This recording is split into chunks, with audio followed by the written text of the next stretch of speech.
मां नर्मदा की अविरल धारा में करोड़ों कहानियां समाहित हैं। कल कल बहती ये पानी की धारा कितना सुकून देती है। नदी ने करोड़ों सालों से न जाने कितने काल, कितनी जनजातियां, कितनी सदियों में चीजों को बनते और बिगड़ते देखा होगा। कितने ही युद्ध देखे होंगे, कितने ही महानतम व्यक्तित्व को शून्य से शिखर तक पहुंचते देखा होगा। मां नर्मदा के किनारे ऐसी ही एक महान शख्सियत का महत्वपूर्ण कालखंड गुजरा, जिनका नाम सैकड़ों वर्षों से लिया जा रहा है। वो कालखंड जब मराठा साम्राज्य का विस्तार अपने चरम पर पूर्व से पश्चिम और उत्तर से दक्षिण तक होता रहा, जिनके योद्धाओं के पराक्रम और उनकी विजय गाथा हम सुनते आ रहे हैं। लेकिन मध्य में वो एक ही नाम है जिनकी काबिलियत और बुद्धिमत्ता का लोहा दुश्मनों ने भी माना, जिनके जीवन काल में धार्मिक केंद्रों से लेकर शैक्षणिक संस्थानों और उनके द्वारा स्थापित उद्योगों का आज भी प्रभाव है। 300 साल पहले जिनके द्वारा किए गए जनहित के कार्य आज भी प्रेरणा देते हैं। वो विरासत जो आज हमारी कीमती पूंजी है। कोई उन्हें कर्म योगिनी कहता है, कोई लोक माता। 18वीं शताब्दी की सबसे प्रसिद्ध, जिनके राष्ट्र के लिए योगदान को मराठा साम्राज्य के पेशवाओं ने भी सलाम किया। महिलाओं की प्रेरणा का सबसे सशक्त चेहरा, मालवा का गर्व, मध्य की अतुल्य गौरव गाथा, कर्म योगिनी लोक माता अहिल्या बाई होलकर। नमस्कार, मैं अभिषेक। साहस, दूरदृष्टि और बुद्धिमत्ता, ये तमाम खूबियां जिन शख्सियतों में होती हैं, आप चाहकर भी उनके आकर्षण से खुद को रोक नहीं पाएंगे। ऐसा ही असाधारण व्यक्तित्व था लोकमाता अहिल्याबाई होलकर का। क्यों अहिल्याबाई को लोकमाता कहा गया, कर्म योगिनी कहा गया? धार्मिक और शैक्षणिक स्थलों से मां अहिल्याबाई का क्या जुड़ाव था? 300 साल बाद भी अहिल्याबाई होलकर के शासनकाल की क्यों आज भी चर्चा होती है? आज समझेंगे उनके जीवन काल से जुड़े कुछ महत्वपूर्ण पलों से गुजरते हुए। महाराष्ट्र 31 मई 1725 को अहमदनगर के पास स्थित छोटे से गांव चोंडी में अहिल्या का जन्म हुआ। उनके पिता मानवजी शिंदे जो धनगर समुदाय से थे और माता सुशीला थी। समय बीतता गया और जैसे जैसे अहिल्या बड़ी होती गई, उनके सोचने और दुनिया को समझने के दायरे का विस्तार होता गया। कौन जानता था कि छोटी सी अहिल्या एक दिन मध्य भारत के मालवा साम्राज्य की बागडोर संभालेंगी। एक दिन छोटी अहिल्या अपनी सहेलियों के साथ रेत और मिट्टी को आकार देकर कुछ बना रही थी। तभी सिपाही घोड़ों को दौड़ाते हुए उधर से गुजरे। अहिल्या की सहेलियां सब कुछ छोड़कर सुरक्षित स्थान की ओर भागने लगी, लेकिन नन्ही सी अहिल्या साहस के साथ रेत की उन आकृतियों को बचाने के लिए वहीं पर डटी रही। ये देखकर घोड़े थम गए। पेशवा बाजीराव कहते हैं, छोटी लड़की, तुम्हारी सहेलियां भाग गई, तुम क्यों बैठी हो? तुम्हें घोड़ों से चोट लग सकती थी। कि अगर तुमने कुछ बनाया है तो तुम्हें उसकी रक्षा करनी चाहिए, चाहे इसके लिए तुम्हें अपनी जान की कीमत ही क्यों न चुकानी पड़े। नन्ही सी अहिल्या का साहस देख 30 साल के बाजीराव पेशवा स्तब्ध रह गए। उन्होंने अपने साथी की ओर देख मुस्कुराते हुए कहा, इतना विश्वास और साहस, ये लड़की तुम्हारे घर की बहू बनेगी। ऐसे 1733 में महान मल्हारराव होलकर के बेटे खंडेराव होलकर से 8 साल की उम्र में अहिल्या की शादी हुई। साधारण परिवार से आने वाली अहिल्या होलकर राजवंश की अब बहू थी। बड़ा महल, सोने, जेवरात, शानो शौकत, छोटी सी अहिल्या के लिए सब कुछ बहुत नया था। लेकिन अहिल्या की बुद्धिमत्ता, साहस और दृढ़ निश्चय देख मल्हारराव तय कर चुके थे। वो दौर जब लड़कियों की शिक्षा को महत्व नहीं दिया जाता था और ना ही युद्ध के मैदान में लड़कियों को उपयुक्त माना जाता था। मल्हारराव ने अपनी बहू अहिल्या के लिए उच्च स्तरीय शिक्षा, घुड़सवारी, तलवारबाजी, युद्ध के पैतरों से लेकर कूटनीति, प्रशासनिक समझ, ये तमाम चीजें सिखाई और अहिल्याबाई भी पूरी लगन के साथ जुटी रही। अहिल्या के ससुर मल्हारराव ने शासन करने के तमाम गुण अहिल्या को सिखाए। जब अहिल्या गणित के हिसाब में गड़बड़ करती थी तो सजा मिलती थी और पढ़ाई में अच्छा करने पर उपहार भी मिलते थे। एक समय आया जब मल्हारराव होलकर ने होलकर राजवंश के हिसाब किताब का जिम्मा बहू अहिल्या को सौंपा। निजाम के बेटे नासिर जंग की गतिविधियां इंदौर के आसपास बढ़ती जा रही थी। मल्हार को मैदान संभालना था तो उन्होंने बहू अहिल्या को इतने सालों में जो सिखाया उसका इस्तेमाल करने का अब समय आ चुका था। और यहीं से शुरू हुआ अहिल्या की अग्नि परीक्षा का वो दौर। अहिल्या के पति खंडेराव ने अपनी बुरी आदतों के चलते साल भर के निजी खर्च के पैसों को मात्र 2 महीनों में खर्च कर दिया। ये जानकर खंडेराव को और रुपए न देने के निर्देश लेखाकार गंगोबा तात्या को दिए गए। आग बबूला खंडेराव ने अहिल्या से बहस की और अपमानित करने की कोशिश की। अहिल्या ने कहा कि उन्हें तय रकम से ज्यादा देने का अधिकार नहीं। ये सब सुन खंडेराव ने बही खाता छीनकर उड़ा दिया। ये देखकर अहिल्या ने घोषणा की, जो व्यक्ति राज्य और हिसाब की किताबों के प्रति अपमान दिखा रहा है उस पर 25 स्वर्ण सिक्कों का जुर्माना लगाया जाता है। अहिल्या की घोषणा सुन खंडेराव स्तब्ध रह गए। अहिल्याबाई का सार्वजनिक जीवन तमाम चुनौतियों के बीच उपलब्धियों से भरा रहा, लेकिन निजी जीवन बेहद कठिन और दुख तकलीफों से भरा रहा। अहिल्याबाई के पति खंडेराव को चरस और शराब के नशे की लत थी। दिन भी काम छोड़ अय्याशी करते रहते थे, जिसके चलते अक्सर ऐसे हालात बनते थे जब अहिल्याबाई के सामने ये दुविधा खड़ी हो जाती थी कि अहिल्याबाई के लिए तय करना मुश्किल हो जाता था कि अपने पति के साथ रिश्तों को सहेजे या ससुर मल्हार ने जो महत्वपूर्ण जिम्मेदारी उन्हें सौंपी है उसमें से किसी एक को चुने। अहिल्याबाई की कर्तव्य निष्ठा से दोनों जिम्मेदारियों को उन्होंने बखूबी संभाला। लेखाकार गंगोबा तात्या हैरान रह गए कि अहिल्याबाई ने मल्हार राव होलकर के बेटे खंडेराव को न सिर्फ पैसे देने से मना कर दिया बल्कि 25 सोने के सिक्कों का जुर्माना लगा दिया। लेकिन अहिल्या यहाँ चिंतित थी। खंडेराव से उनके रिश्ते वैसे ही कुछ खास अच्छे नहीं थे। मामला बाईजी यानी अहिल्या की सास गौतमा बाई तक पहुंचा। अहिल्या ने विनम्रता से खंडेराव को समझाने की कोशिश की कि अगर हम ही अनुशासन का पालन नहीं करेंगे तो दूसरों को कैसे प्रेरित करेंगे, पर खंडेराव ने अहिल्या को धक्का दे दिया और अहिल्या को नीचा दिखाने की कोशिश की। ये देख बाईजी ने कहा, ध्यान रहे तुम होलकर खानदान की बहू से बात कर रहे हो और मैं उस दिन का इंतजार करूंगी जब तुम अपनी योग्यता सिद्ध करोगे और इस सूबेदारी में कोई पद संभालने के लायक बनोगे। अहिल्या के सामने दुविधा थी कि अपने कर्तव्यों का निर्वहन करे या पत्नी के रूप में अपने रिश्ते को महत्व दे। अहिल्या ने खंडेराव को समझाने की कोशिश की। कृपया समझने की कोशिश कीजिए। यदि मैं आपको पैसे देती हूँ तो राज्य के प्रति अपने कर्तव्य में असफल हो जाऊंगी और यदि नहीं देती तो एक पत्नी के रूप में राज्य के सम्मान की रक्षा के लिए मुझे यह जुर्माना लगाना ही होगा। ये कहने के साथ ही अहिल्याबाई ने पत्नी धर्म भी निभाया और बाईजी से अनुरोध किया कि जो निजी उपहार उन्हें मिले हैं वो खंडेराव को दे दिए जाएं। और इस तरह अहिल्याबाई ने 25 सिक्कों का जुर्माना लगाकर अपने कर्तव्य निष्ठा का पालन किया और अपने सोने के उपहार बाईजी से खंडेराव को दिलवाकर 25 सिक्कों का जुर्माना भरवाने के साथ पति खंडेराव से अपमानित होने के बावजूद भी पति की इच्छा का मान रखा। 1740 में ताकतवर मराठा साम्राज्य के पेशवा बाजीराव की मौत हो गई। सूबेदार मल्हार राव न सिर्फ पेशवा बाजीराव के सूबेदार थे बल्कि उनके बहुत करीबी भी थे, जो बाजीराव की मौत से बेहद टूट गए। लेकिन उनकी मौत के बाद उत्तर पूर्व में उथल पुथल मच गई। मल्हार राव जहां स्थिति को संभालने निकल पड़े, इधर अहिल्याबाई के ऊपर प्रशासनिक तंत्र की पूरी बागडोर थी।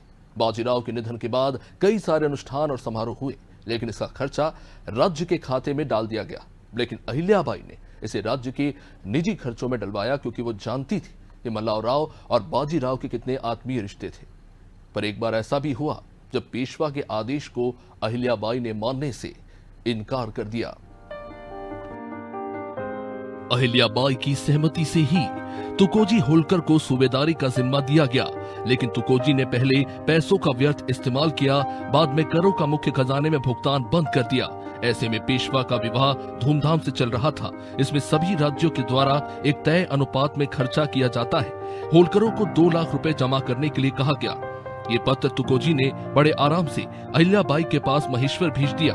अहिल्याबाई जानती थी कि तुकोजी की नजर उनकी निजी संपत्ति पर थी, जो अहिल्याबाई धार्मिक कार्यों में खर्च करती थी। ऐसे में अटल और साहसी अहिल्याबाई ने पेशवा को 2 लाख देने से मना किया और तुकोजी की चाल नाकाम कर दी।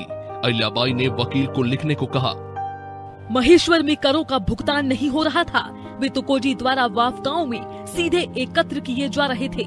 ऐसे में जब भुगतान लेने वाला पुणे में था और भुगतान करने वाला वाफकाओं में, तो पत्र महेश्वर कैसे पहुंचा? तुकोजी से इस स्थिति पर स्पष्टीकरण लिया जाना चाहिए। अहिल्याबाई के निर्देश सुनकर वकील के हाथ पांव फूल गए।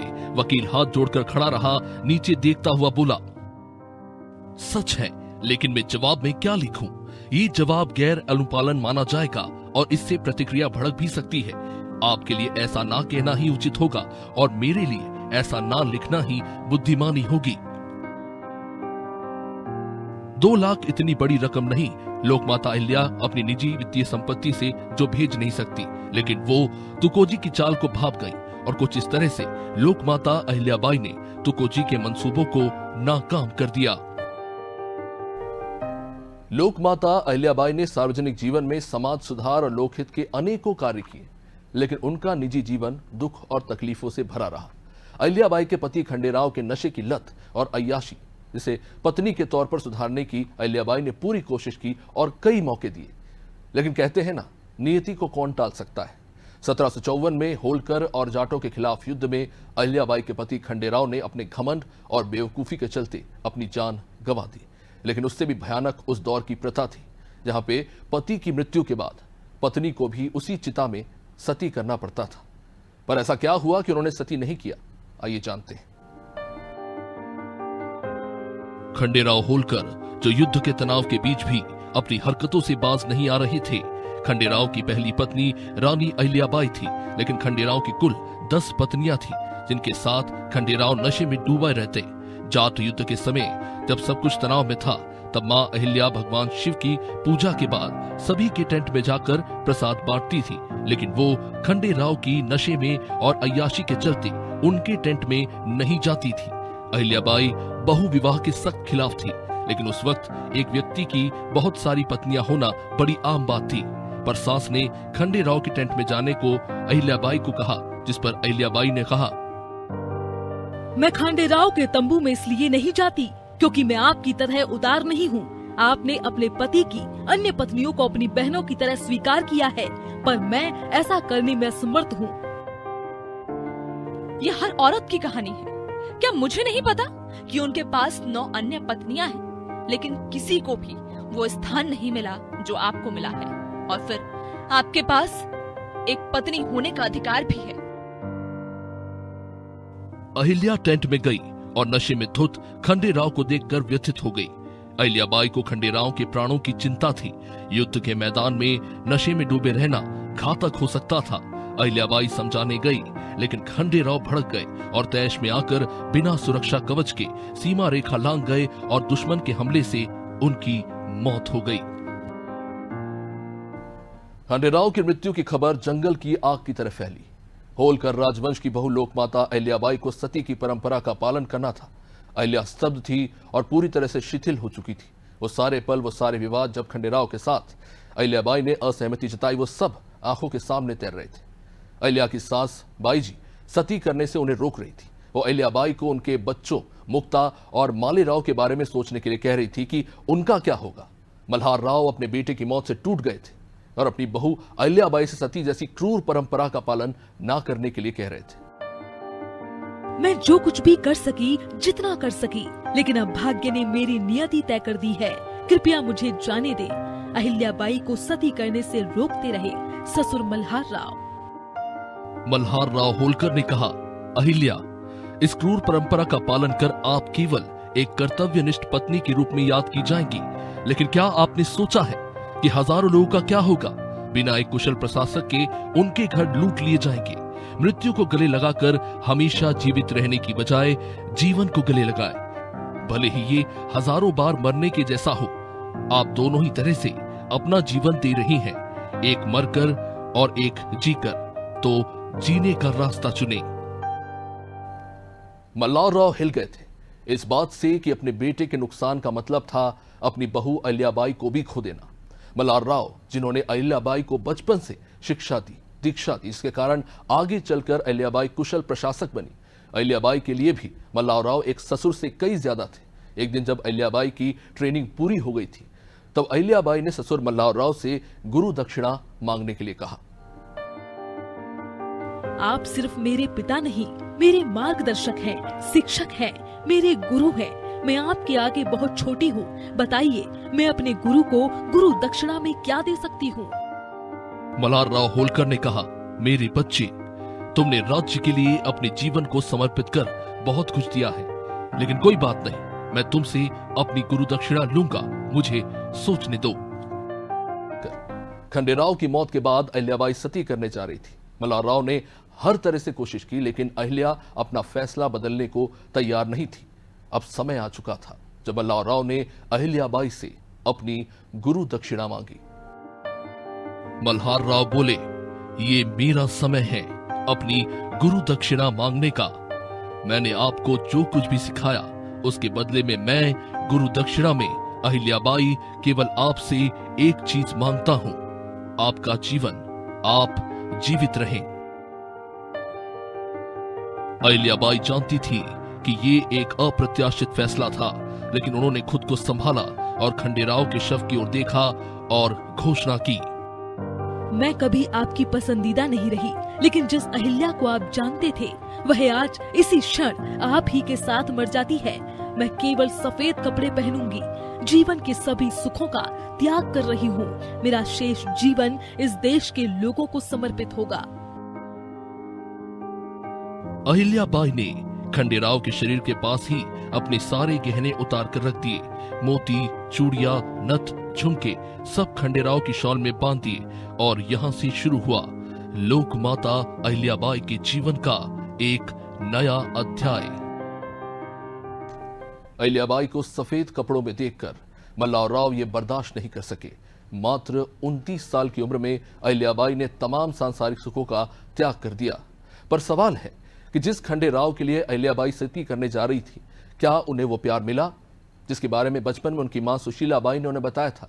उस दौर में महिलाओं के खिलाफ कई ऐसी सामाजिक कुप्रथाएं थी। दहेज से लेकर निसंतान महिलाओं की संपत्ति जैसे हालात। महेश्वर में कुछ ब्राह्मण भी अपनी ऐसी एक समस्या लेकर लोक माता अहिल्याबाई के पास पहुंचे।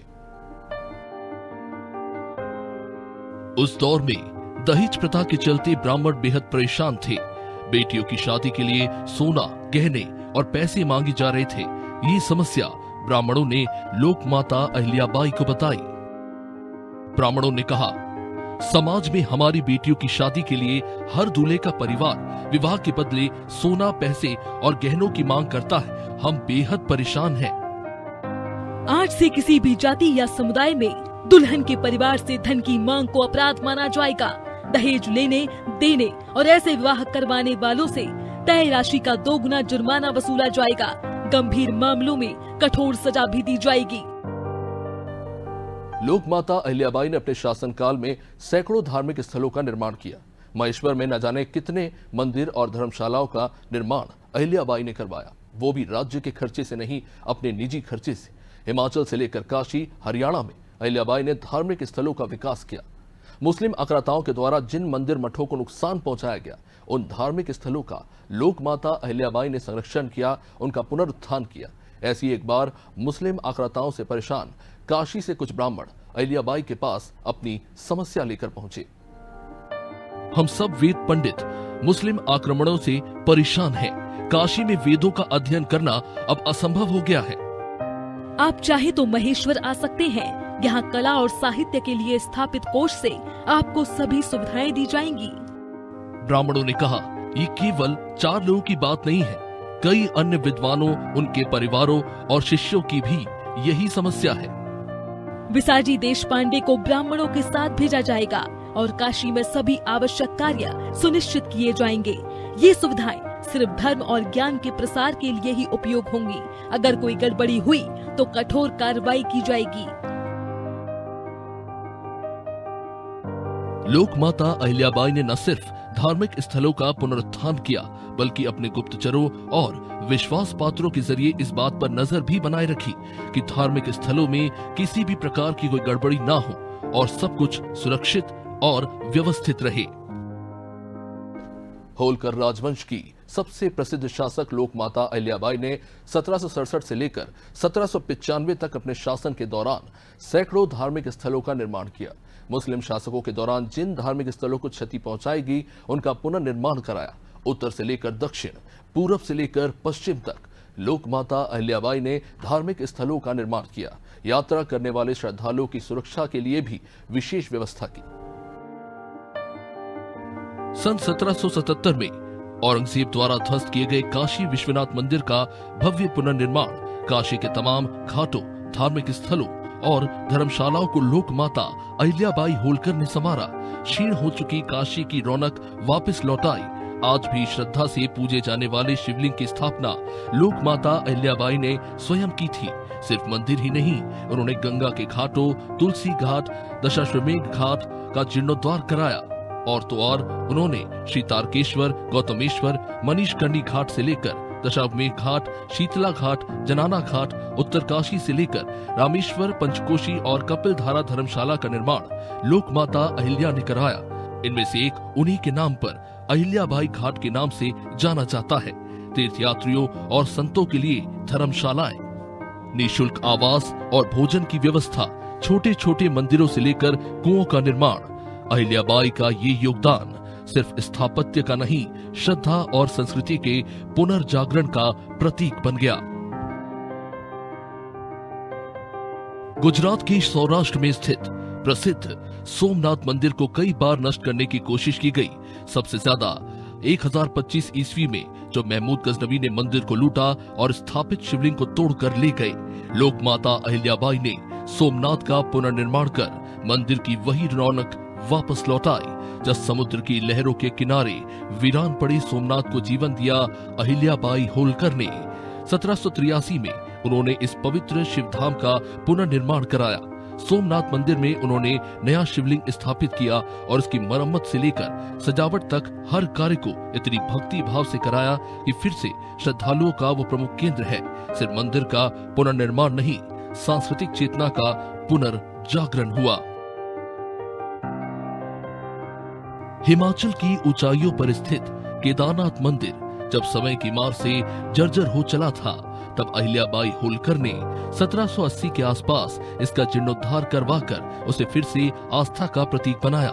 उन्होंने न सिर्फ मंदिर की मरम्मत कराई, बल्कि वहां की धार्मिक व्यवस्था को भी सुदृढ़ किया। पुजारियों और सेवकों के वेतन से लेकर पूजा पाठ की नियमित व्यवस्था तक सब कुछ सुनिश्चित किया। तीर्थयात्रियों की सुविधा के लिए उन्होंने धर्मशालाएं, विश्राम गृह बनाकर दूर दराज से आने वालों के लिए आरामदायक वातावरण तैयार किया। लोकमाता अहिल्याबाई ने अपनी श्रद्धा और सेवा से देवभूमि को संजीवनी दी। अहिल्याबाई होलकर ने नर्मदा के तट पर बसे महेश्वर को न केवल अपनी राजधानी बनाया, बल्कि उसे एक जीवंत धार्मिक और सांस्कृतिक केंद्र में भी बदल दिया। उन्होंने नर्मदा किनारे सुंदर घाटों जैसे अहिल्या घाट, पांसे घाट और लक्ष्मीबाई घाट का निर्माण करवाया, जो आज भी श्रद्धालुओं के लिए आस्था का केंद्र है। महेश्वर के किले परिसर में स्थित अहिल्याश्वर महादेव मंदिर उनकी भक्ति और स्थापत्य कला का जीवंत उदाहरण है। महाराष्ट्र के परली में स्थित वैजनाथ ज्योतिर्लिंग जब समय की धूल में अपनी भव्यता खो रहा था, तब पुण्य श्लोका रानी अहिल्याबाई होलकर ने उसे फिर से आस्था का केंद्र बना दिया। देवगिरी के यादवों के समय बना ये मंदिर इसे पहले हेमाद्री सरदार ने निर्मित कराया था। अहिल्याबाई के शासनकाल में भव्य जीर्णोद्धार से मंदिर सुशोभित हुआ। लोकमाता अहिल्याबाई ने भक्ति और दूरदर्शिता से परली वैजनाथ को फिर से वो प्रतिष्ठा दिलाई, एक ऐसा तीर्थ जो आज भी श्रद्धा और संस्कृति का जीवंत प्रतीक है। अहिल्याबाई से जुड़ी और भी महान गाथाएं हमारे पास है, जो हम आपको आगे जरूर सुनाएंगे, लेकिन फिलहाल इस कार्यक्रम में इतना ही। देखते रहिए अनादि टीवी। नमस्कार।